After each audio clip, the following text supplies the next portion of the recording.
Gak mungkin bisa kebohongan itu lebih dari 550 tahun. Yang mau menerima, yang tidak mau menerima ya enggak apa-apa. Kita sibuk-sibuk begini hanya ingin mengajak pada saudara-saudara kita Pak Alwi, jangan ngomong-ngomong turunan lagi, turunan lu udah ketahuan bukan keturunan Nabi. Kita nggak percaya lagi. Kalau mau maksa ya nanti akan terjadi hal-hal yang tidak diinginkan. Nggak usah perang, ngapain kita bareng-bareng bangun Indonesia ini, menjaga tenggang rasa, hormat menghormati. Tidak ada kebencian kita pada siapapun. Yang ada selama ini kita dibohongi, yang selama kita direndahkan.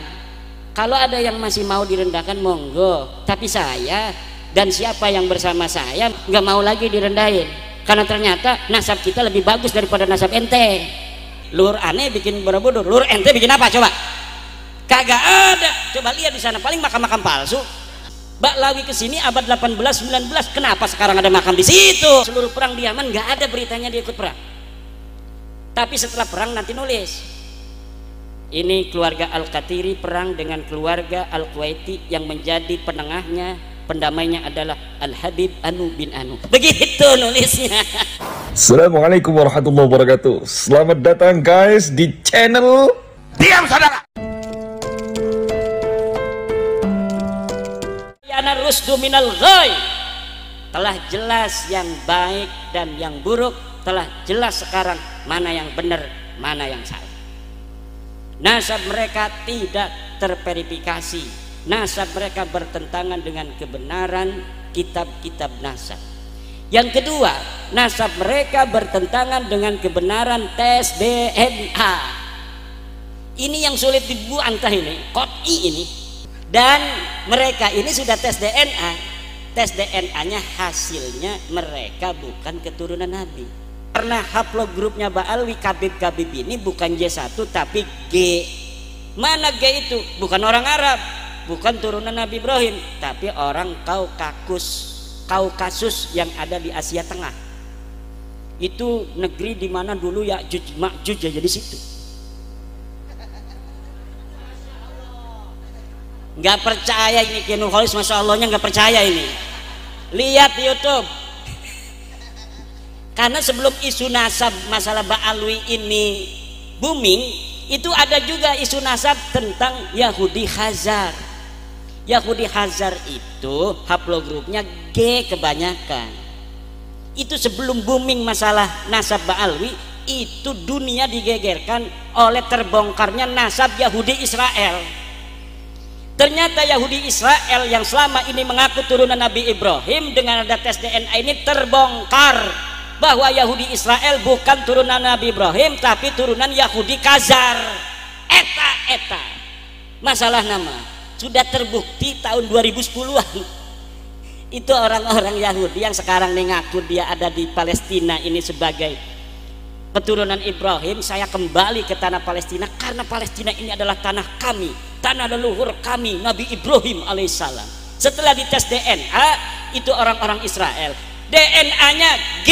Sekarang ahli DNA dari Badan Riset Indonesia sudah ngomong, dia digaji negara loh, bahwa saya telusuri di dalam family tree DNA dan situs-situs jasa DNA yang lain, para kabib-kabib Baklawi ini mustahil keturunan Nabi besar Muhammad sallallahu alaihi wasallam.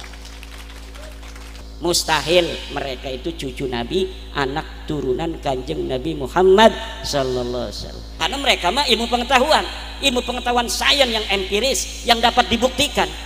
Maka mereka berani ngomong bukan hanya batilun mardudun munqatiun, tapi mustahilun bi annahum min abna'i Rasulillahi Muhammadin sallallahu alaihi wasallam. Udah, kalau apa namanya itu tes DNA pakarnya udah ngomong, sebenarnya udah selesai, tinggal mau nerima apa tidak. Gak mungkin bisa kebohongan itu lebih dari 550 tahun. Satu apa namanya Masehi, Nabi Isa lahir, Nabi Isa wafat 37 Masehi, umur 37 wafat menurut versi Kristen ini ya. Kemudian dia disebut oleh Paulus sebagai anaknya Allah, bin Allah. Itu berlangsung 550 tahun sampai 571 Masehi. Nabi Muhammad dilahirkan menjadi utusan untuk mengatakan bahwa Nabi Isa bukan anaknya Allah. Itu 550 tahun, Pak. Sama dengan nasabnya Balwi ini. Mereka ngaku 895, sekarang 2024, 550 tahun kurang lebih. Hitung pakai kalkulator. Kita bisa berbohong kepada beberapa orang dalam beberapa waktu, tapi kita tidak bisa berbohong kepada semua orang untuk selamanya. Tidak bisa. Pasti Allah bikin sebuah skenario agar kebohongan itu terbongkar. Pasti itu. Dan ini alhamdulillahnya kita ini, terutama saya sama orang Sragen, yang mau menerima. Yang tidak mau menerima ya tidak apa-apa. Orang Nabi Muhammad ngomong bahwa Nabi Isa itu bukan anak Allah, sampai sekarang masih banyak yang percaya kok. Betul enggak? Biasa-biasa aja, Pak. Jadi kalau sekarang ini jangan kita berharap semua orang kemudian akan berpindah pengetahuannya, keyakinannya seperti kita. Jangan, masing-masing aja. Lakum dinukum waliyadin, jangan waladolin. Kalau yang mau ngakui tetap ya silakan saja. Ustadz Idrus Romli, Ustadz Lutfi Basori, Ustadz Wapi, Ustadz Jenny, silakan aja terus saja. Kan ada konsekuensinya. Paling dikasih mintain duit buat maulidan. Ya enggak? Didawir paling juga. Konsekuensi biasa-biasa saja.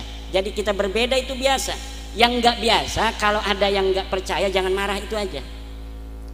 Gimana? Kalau kita nggak percaya ada Rasulun minallahi yatslu suhufan mutahharah, ya jangan marah. Seperti sekarang ini toleransi, orang yang nggak percaya Nabi Isa anaknya Allah, monggo. Yang masih percaya, monggo. Lakum dinukum waliyadin. Lah kita yang sudah tercerahkan, kita yang sudah lihat kitabnya langsung, bisa dibeli, Pak, kitabnya itu As-Sajarah Al-Mubarakah. Sekarang sudah dicetak di Iran dan kita bisa pesan melalui Shopee. Apa aja sekarang bisa melalui Shopee, kalau dulu nggak bisa. Mbah Hasyim Asy'ari nggak baca kitab-kitab nasab, Pak. Karena buat apa zaman dulu baca-baca kitab-kitab nasab? Guru-guru kita itu tidak baca kitab-kitab nasab. Kenapa? Mereka lebih ibadah kepada Allah. Kitab yang didatangkan Fathul Mu'in, Tasawuf, Tafsir Jalalain, Ibnu Katsir, Ihya Bukhari, itu saja. Kita juga dapatnya dari mana? Dari luar negeri. Kitab-kitab yang tadi disebutkan itu hanya ada di luar negeri, yaitu di Qum, Iran. Yang mencetak orang Iran semuanya Syiah. Kata Ustadz Idrus Romli, itu katanya kitabnya Syiah semua. Iya, keturunan Nabi dulu Syiah semua. Turunan Nabi dari Husain itu sampai abad ke-5 semuanya Syiah. Makanya aneh, ada Ubaid katanya dia orang madzhab Syafi'i di abad ke-5. Bohongnya ketahuan. Karena seluruh turunan Nabi dari jalur Husain semuanya adalah mereka jadi imam-imamnya. Mereka jadi pemimpin-pemimpin Syiah. Bagaimana kita mengetahui kitab-kitab nasab kalau bukan mereka yang nulis? Yang nulis mereka orang-orang Syiah. Abad ke-6 baru dari Ahli Sunnah wal Jamaah, namanya Imam Fakhruddin Ar-Razi, mengarang. Itu walaupun dia Ahli Sunnah, tetapi dia adalah muhibbu ahlil bait. Dia pecinta ahli baitnya Nabi. Makanya dia mencatat seluruh keturunan ahli baitnya Nabi. Itu mulai dari situ ada orang-orang ahli sunnah yang menulis nasab para keturunan Nabi. Tapi di abad ke-5 sampai abad ke-3 semua yang nulis orang Syiah. Tuh Syiah asli itu yang ada di Yaman, itu Syiah aslinya ada di Son'a. Di Son'a itu sekarang yang lagi perang sama Inggris, sama Amerika, itu keturunan Nabi yang sahih, namanya Ar-Rasi Al-Hausi. Jadi dulu pemimpin seluruh orang Yaman namanya Ar-Rasi, Qasim Ar-Rasi, dia penguasa di Yaman, turunan Nabi dari jalur Husain. Kemudian berketurunan sampai sekarang. Ya kalau ada perang di depan, Itu orang-orang Hausi sekarang yang menguasai Yaman, kalau perang di depan. Kalau Ba'alawi nggak ada di dalam ceritanya itu. Dia perang, seluruh perang di Yaman nggak ada beritanya dia ikut perang. Tapi setelah perang nanti nulis, ini keluarga Al-Qatiri perang dengan keluarga Al-Kuwaiti, yang menjadi penengahnya, pendamainya adalah Al-Habib Anu bin Anu. Begitu nulisnya. Padahal tidak ada yang begitu-begitu. Itu bisa dibuktikan di dalam kitab-kitab sejarah Yaman. Nah kalau orang Jawa, sekarang aja kita kakak perang, betul nggak? Dulu kita tukang perang Pak, leluhur-leluhur kita, apalagi orang Solo Raya, waduh perang melulu, dikit-dikit perang, pengen ganti bupati perang. Itu siapa? Joko Tingkir sama Aryo Penangsang perang, Suto Wijoyo itu perang, segala macam itu perang-perang melulu. Makanya kita ini alhamdulillah sekarang negaranya Indonesia. Jangan sampai Indonesia ini bubar, karena dengan Indonesia ini kita aman tentrem. Sampai kita bisa bikin pondok dengan aman tentram ini karena aman. Kalau dulu kita baru kita bikin pondok aman 5 tahun ya kan, kemudian datang panggilan jihad. Wih katanya ada provokator datang, ini katanya Aryo Penangsang telah membunuh Pangeran Anu, kita ini berarti jahat, kita harus hancurkan. Ikut lagi tuh orang Seragen. Ini kiai ini, Kiai Riyad ini kalau adanya di zaman Suto Wijoyo segala macam, ini nggak bisa bangun ini karena orangnya ketahuan pengennya gerak aja, pengen perang, pengen berjuang. Ini yang datang semua orang yang pengen berjuang semua, apalagi Banser sama Laskar Sabilillah. Orang lagi aman aja tadi ngomongnya tuh nyanyinya, kami siap mati. Kenapa orang lagi aman begini kok ada polisi, ada tentara? Betul nggak? Karena apa? Gen kita gen perang, dari zaman Ken Arok kita perang melulu. Dan otaknya perangnya pakai taktik Ken Arok itu kan luar biasa. Jadi kita taktik Ken Aroknya ada, Joko Tingkirnya ada, yang wali-walinya kayak Syekh Sunan Gunung Jati yang ahli syariat ada, yang tukang bacok orang Sunan Kudus ada, yang ahli tata pertanian Sunan Ampel ada. Macam-macam ini keturunan daripada orang Jawa ini, orang Nusantara. Ini harus dijaga warisan-warisan oleh siapa? Oleh kita. Hal-hal yang baik dari leluhur kita, yaitu agama yang rahmatan lil alamin, sehingga orang Jawa ini merasa semuanya agama Islam ini sesuai dengan budaya Nusantara, budaya Jawa. Hal-hal yang tidak baiknya, apa yang tidak baik? Politik. Politik itu di zaman kerajaan tidak baik. Kenapa? Saudara dengan saudara kalau bapaknya mati, ini dia bersaing ingin jadi raja. Ini nyari pendukung, yang ini nyari pendukung, akhirnya perang saudara. Itu yang tidak baik dari leluhur kita. Dan sekarang ada jawabannya. Apa jawabannya? Negara Kesatuan Republik Indonesia. Kita jaga Indonesia yang Pancasila ini, yang semua warga bagi negara Indonesia adalah sama. Tidak ada perbedaan manusia Indonesia dilihat dari keturunan siapa. Yang turunan Ken Arok misalnya tidak boleh jadi kiai, dia harusnya jadi tentara. Nggak ada begitu. Karena kiai-kiai walaupun sekarangnya soleh-soleh begitu tukang tirakat aja, ada turunan Ken Aroknya juga. Kalau dia ngaku turunan Raden Patah, ya pasti ada turunan Ken Aroknya yang ngeliatin Ken Dedes. Betul nggak? Kalau turunan Raden Patah, Brawijaya, pasti ada turunan Ken Aroknya. Maka keturunan itu bagi bangsa Indonesia tidaklah penting. Kemanusiaan yang adil dan beradab itu artinya adalah semua manusia bagi negara Indonesia sama. Dia mempunyai hak dan kewajiban yang sama sebagai warga negara Indonesia. Kita sibuk-sibuk begini hanya ingin mengajak pada saudara-saudara kita Ba'alwi, ayo bareng-bareng begitu, mau nggak? Jangan ngomong-ngomong turunan lagi, turunan lu udah ketahuan bukan keturunan Nabi. Kita nggak percaya lagi. Kalau mau maksa, ya nanti akan terjadi hal-hal yang tidak diinginkan. Nggak usah perang, ngapain kita perang-perang? Jangan lagi ngina-ngina bangsa Indonesia. Kan begitu kita ajak, mau nggak? Mau misalnya, alhamdulillah. Ayo mari sekarang kita bareng-bareng bangun Indonesia ini. Masih banyak kekayaan Indonesia loh. yang ada di dalam bumi Indonesia ini, nikel segala minyak bumi masih banyak yang belum dieksplorasi. Mungkin untuk 100 turunan kita ke depan ini masih bisa ngasih makan Indonesia ini. Tepuk tangan. Gimana ini? Tepuk tangan ragu-ragu begitu. Dia mikirnya mati dia. Aduh, 100 turunan saya masih hidup, nggak bakal turunan kita. Ini yang ada di dalam tanah Indonesia ini, Pak, ini kaya raya, ini negeri surga. Indonesia ini negeri surga. Jangankan daratnya, lautannya itu banyak minyak. Bahan dari untuk membuat nuklir itu ada di Indonesia. Kalau orang Indonesia bikin nuklir gampang, kita nggak perlu bahan dari luar, dari dalam negeri Indonesia ada. Minyak kalau hanya untuk memenuhi kebutuhan masyarakat Indonesia saja udah cukup. Padi kita makan cukup, Seragen kurang, banyak tuh di Banten tuh sawah bisa dikirim ke Seragen. Kalau misalnya kurang, di Kerawang paling banyak itu sawah, sampai ada peraturan tidak boleh membangun bangunan di sawah, dan sangat dipersulit kalau jual sawah itu di daerah Kerawang. Itu dalam rangka ketahanan pangan. Untuk apa? Untuk menjawab demografi penduduk Indonesia yang semakin bertambah. Tetapi insya Allah kita yakin Indonesia penduduknya berapapun, tanah kesuburan Indonesia ini akan mampu untuk memberikan oleh Allah makan untuk seluruh bangsa Indonesia.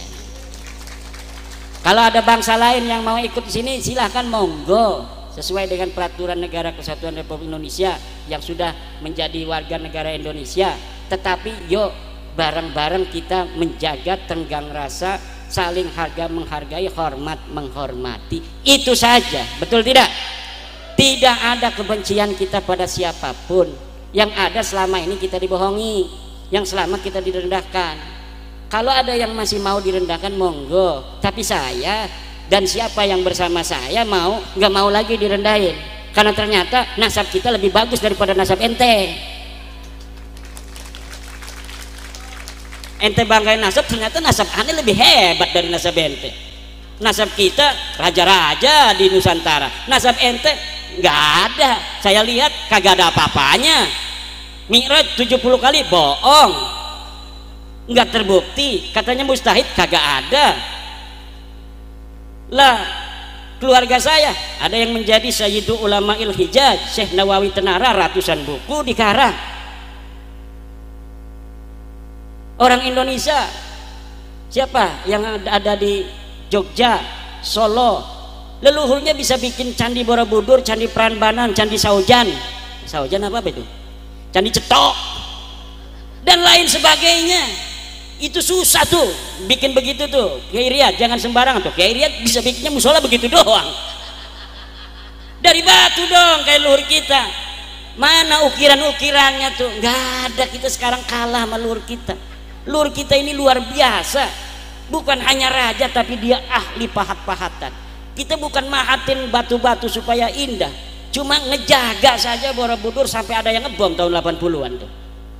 Walau kita agama sudah berbeda, kita sekarang agamanya Islam, dapat hidayah dari Allah, tapi warisan leluhur tetap harus dijaga sebagai bukti kebesaran daripada leluhur kita bangsa Nusantara. Kita tinggal bikin leluhur aneh, bikin Borobudur. Leluhur ente bikin apa coba? Kagak ada. Coba lihat di sana, paling makam-makam palsu.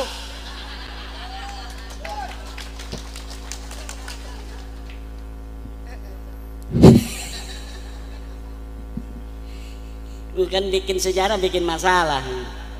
Tapi sekarang alhamdulillah sudah banyak yang sadar. Sekarang makam Sunan Ampel itu yang dirubah-rubah secara secara cagar budaya. Sekarang mulai orang-orang Surabayanya ada respon. Lah kalau orang Banten yang ngerespon, ya walaupun masih ada ikatan keluarga dengan Sunan Ampel, kejauhan bos. Ongkosnya aja itu mahal bos di sana, apalagi pakai Dexlite. Iya aja kalau Avanza. Coba orang Surabaya sekarang mulai, orang Surabaya ini katanya kenapa ada kabib-kabib dimakamin di sini. Dulu kagak ada. Ini foto tahun 80, ini foto tahun 60. Itu sudah mulai itu orang-orang Surabaya. membuat teori bukti sejaman. Ini kan teori bukti sejaman memverifikasi sejarah. Kalaupun sejarah hari ini dirubah begitu rupa, tapi masih ada bukti sejaman, bos. Ini foto tahun 60, tidak ada ini makam Ba'lawi di sini. Kenapa sekarang ada? Palsu. Ini bisa ditanyakan. Kalau misalnya kita ikuti metodologi sejarah, makam Sunan Bonang di ring 1, Sunan Bonang di ring satunya diider-iderin oleh Ba'lawi. Itu dari mana zaman Sunan Bonang udah ada Ba'lawi? Kalau ini makam Sunan Bonang, pasti di sekitarnya itu orang yang dimakamkan pada saat yang sama atau setelah Sunan Bonang beberapa waktu. Dan itu abad 15, bos. Ba'lawi ke sini abad 18, 19. Kenapa sekarang ada makam di situ? Berarti apa tuh? Nah, dan rupanya Persatuan atau Perjuangan Wali Songo Indonesia Surabaya itu sudah melaporkan ke Cagar Budaya. Kita ini walaupun punya kekuatan, gayanya gaya negarawan. Datangnya juga ke Dinas Cagar Budaya. Itulah akhlak wong Jawa. Walaupun punya kekuatan tapi tidak menunjukkan kekuatannya. Biarkan musuh memperlihatkan kekuatannya, tapi kita bisa mengukurnya. Kalau mereka macam-macam baru. Kita itu begitu. Ini sekarang udah terbukti banyak nih makam-makam yang bisa diselamatkan. Keluarga besar Keraton Jogja sudah berhasil menyelamatkan puluhan makam-makam yang sudah dirubah namanya, sekarang sudah dibongkar. Tapi mereka senyap akhlak wong Jawa dan gak usah disoting-soting, yang penting kita bongkar katanya. Sudah terjadi, Pak. Sudah dilakukan di Jogja, alhamdulillah. Ada Raja Cirebon yang jadi menantu Jogja. Kemudian dia meninggalnya di Jogja. Namanya Prabu Sultan Girilaya. Sekarang jadi Kodi bin Yahya. Kok rubah ini leluhur kita namanya Sultan Girilaya, menantu daripada Sultan Mataram, kok sekarang jadi Kodi bin Yahya. Ini ngopo? Kenapa bisa begini? Akhirnya sekarang alhamdulillah sudah dirubah lagi. Alhamdulillah. Kalau tidak ada gerakan begini-begini kesadaran, semuanya akan berjalan 50 tahun lagi begini-begini saja, itu akan berubahlah sejarah kita, dan anak-anak kita akan mengkonsumsi sejarah yang palsu. Na'udzubillah. Dah, mungkin akan kita kembangkan nanti di dalam pertanyaan-pertanyaan, baik yang bertanya tentang nasab ataupun tentang sejarah-sejarah, monggo-monggo baik. Nanti kalau saya tidak bisa jawab, ada Kiai Nur Khalis, ada Kiai Riyad yang jawab. Ada dari Gus Nuril PGN, Kiai Syafi'i. Ini kisah ini kayak Ba'lawi nih. Jangan-jangan ini.